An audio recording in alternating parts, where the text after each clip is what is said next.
Okay, here's your solution for moderate example problem number 1. So in this problem we have a rock thrown vertically, so we're in free fall, nothing's acting on it. Upward from ground level we've got 3 positions. So at time 0 it's at the ground, and I'm going to define this as our positive y direction, and we'll start with our origin on the bottom. So this is my initial position. At some point later, and it gives us exactly later, 1.5 seconds later, we're at the top of a tall tower. So here's my tower.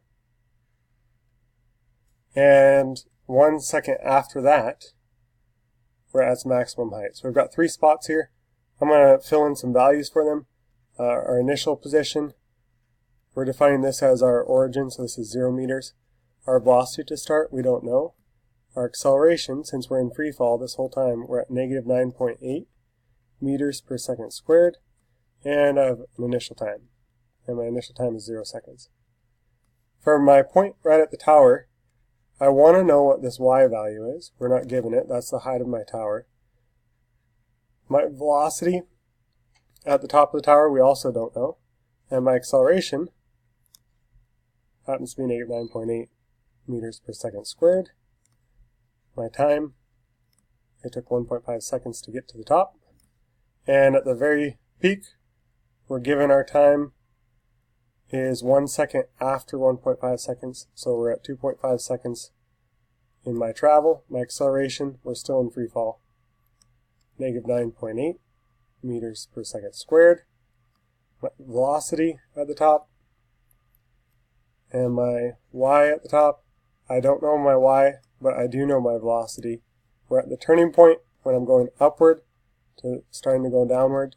That means for a split second at the peak, my velocity is 0 meters per second. So from this problem, how do I get the height of the tower? I want to know this.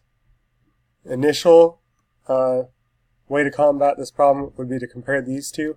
There's not enough information to get my y position just from these two. So we have to go to our top equation and solve first. So using these two equations, I can get my initial velocity for the launch by doing this. My final velocity equals my initial velocity plus a times t. And my final velocity is 0 meters per second. My initial velocity is what I'm solving for, so we'll keep it as a variable. And it's actually this v0 plus negative 9.8 meters per second squared times my time value. And my time from this point to this point, I've elapsed, this is a delta t, this is my change in time. 1.5 seconds have passed, so I plug in 1.5 seconds. If you solve this equation for v0, I'll just plug it right in right here. My initial velocity comes out to a positive 24.5 meters per second. Now I have enough information to compare this point to my top of my tower to solve for my y variable, and I would do that using the following equation. Y final equals y initial plus initial velocity times time plus 1/2 at squared. If you plug in our values here, my final position going to the top of the tower is equal to my initial position, 0 meters, plus my initial velocity, we just solved for 24.5 meters per second,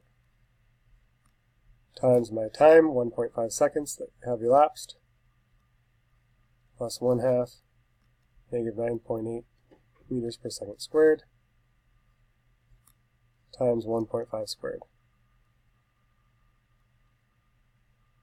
And if you solve this for your final position, you get 25.73 meters. And that's my final position for this point right here. That's the top of my tower. So my tower is 25.73 meters. And the final velocity of the rock when it reaches the ground is going to be the exact same as my initial velocity. So we'll go up, goes to the top, reaches a velocity of 0. I have the same acceleration on the way down. So instead of going upwards with a velocity of positive 24.5, when I get to the bottom of the tower, I'm going downwards with a velocity of negative 24.5, so this is negative 24.5 meters per second at the bottom.